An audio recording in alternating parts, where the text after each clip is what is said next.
Mu mawulire agava mu ggwanga erya DRC Democratic Republic of Congo abayeekera ba M23 nga bayambibwako era nga bawagirwa amagye g'eggwanga erya Rwanda RDF oba kye tuyita Rwanda Defense Forces galumbye amalwaliro 2 mu ggwanga erya Democratic Republic of Congo mu kibuga ekimanyiddwa nga Goma. Balumbye amalwaliro ne bakuba n'okuwamba abamu ku balwadde abasangiddwa amalwaliro gano, kyokka ng'amalwaliro gano gagambibwa okubeera ng'abamu ku bajaasi aba gavumenti y'eggwanga erya Democratic Republic of Congo ekulembera Felix Tshisekedi abajaasi bambi abaafuna obuvune abasinga obungi babadde bajjanjabirwa mu ddwaliro mu gamu ku malwaliro ago. Amalwaliro ngenda gakugamba n'embeera nga bwetambula ogenda kuba ng'ogimanya okusinziira ku kiwandiiko ekifulumye era kye ngenda okuba nga nkuwa okuva mu gavumenti ya Democratic Republic of Congo. Bategeezezza nti abayeekera ba M23 bano nga bayambibwako era nga balina sapooti yonna ey'amagye g'eggwanga erya Rwanda balumbye ne bakuba era ne bawamba abalwadde ba patients mu malwaliro mu kibuga ekimanyiddwa nga Goma.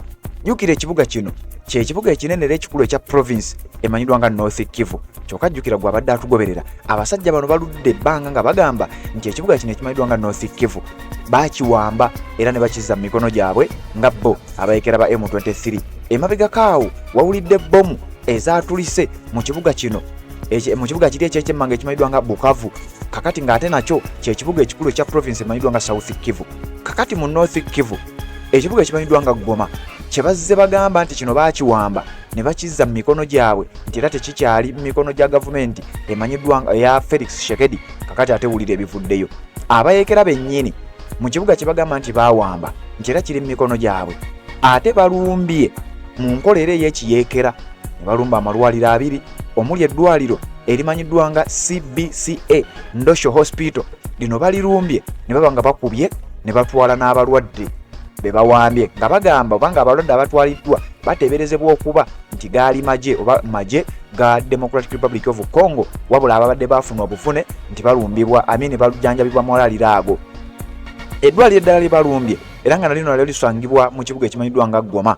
Eddwaliro balita Hill Africa Hospital erino nalyo baliwambye era ne bawambamu abalwadde abalala ngenda kuwa n'omuwendo obeere ng'ogutegeera gava mu ggwanga erya DRC ewali olutalo wakati w'abayeekera ba M23 ne gavumenti ya Felix Tshisekedi Chilombo, ate nga bali aba M23 bo bayambibwako gavumenti y'eggwanga erya Rwanda. Nga twakakuwa amawulire mabega kaawo nti Rwanda etandise okufeesinga kye tuyita sanctions va mu ggwanga erya United States of America lyakuba abamu ku baduumizi b'eggwanga erya Rwanda. Eggwanga erya UK lyavuddeyo ne likola ekintu kye kimu. Obukago gwa Bulaaya European Union Parliament yavuddeyo n'ekola ekintu kye kimu. Bwe twogerera amawulire gengenda okukuleetera mu maaso kaawo ng'eggwanga lya Canada nalyo lirabika litandise okwegatta ku mawanga gano amalala babeere nga babonereza ne ssekubonereza yenna gavumenti y'eggwanga eya Rwanda oluvannyuma lw'abayeekera ba M23 beesapootinga abali mu ggwanga erya Democratic Republic of Congo ng'ate bali mu kukolayo mivuyo. Wuliriza okusinziira ku mukutu gw'amawulire ogumanyiddwa nga Reuters nga batugamba nti East Congo rebels abduct at least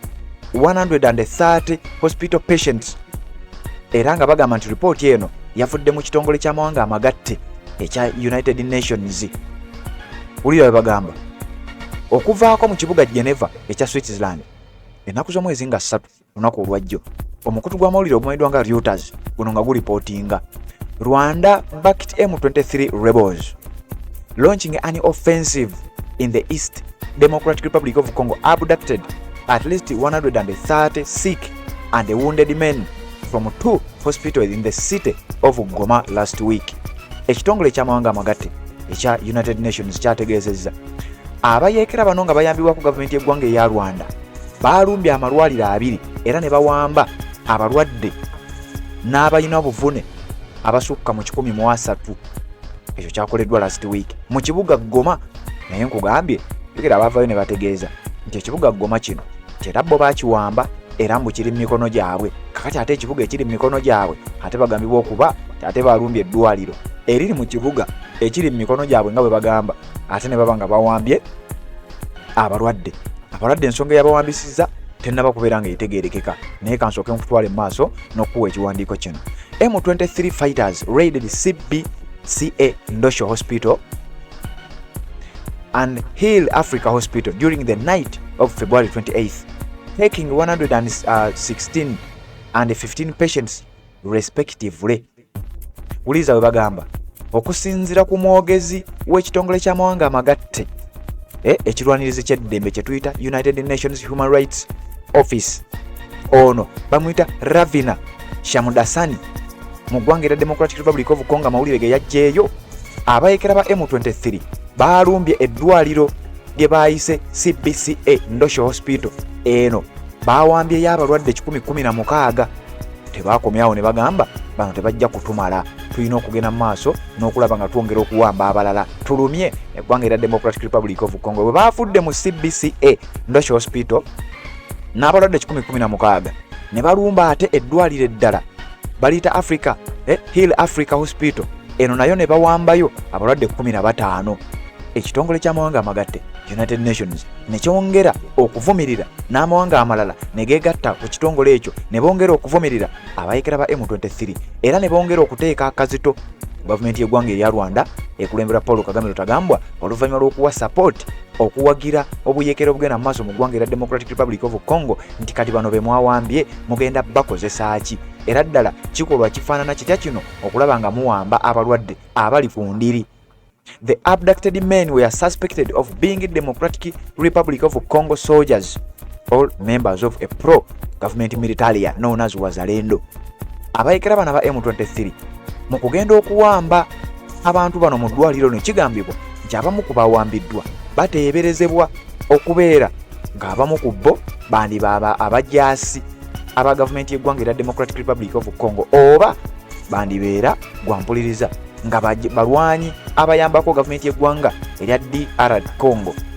Bano be bayita Bawazalendo kyaba M23 be bagambibwa okuba nti be bawambye bateekwa okuba nga either bannamagye ba Congo oba balwanyi ba Wazalendo. Bano nga bayambako gavumenti y'eggwanga erya Democratic Republic of Congo okulwanyisa abayekera ba M23.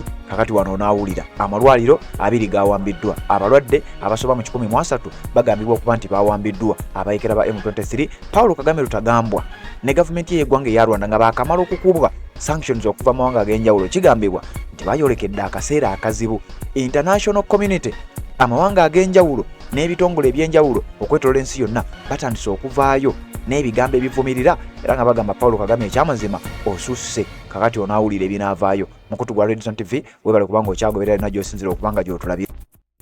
Assalamu alaikum wa rahmatullahi wa barakatuh. Amanya n'eddoboozi Aji Abudu, omusomi w'eddua. Nkola ku nsonga ez'enjawulo, emirimu nga gikutataganyeko, ebyenfuna byo nga bidobonkanye, ne oba oli bweru wa ggwanga emirimu gya kucankalanako. Jangu kusomere ku ddua. Okubeda nedda eddua zaabaawo, eddua zisomibwa, omuntu n'oterezebwa mu mbeera yonna ebadde kwesibyeko ekusibyeko akanyaaga. Nina ekyoto kye nsobola okukumira wadde oli bweru wa ggwanga nga toli kumpi wano n'ofuna omukisa ogwo nawe n'osomerwako ku ddua nga nkuteddeko n'akabaani. Allah ajja kukusaasira, ajja kwanukula. Kuba ku namba yange y'essimu 0752 44 71 56 ne ku WhatsApp kwendi mpereza obubaka sobole okuyamba. Assalamu alaikum wa rahmatullahi wa barakatuh.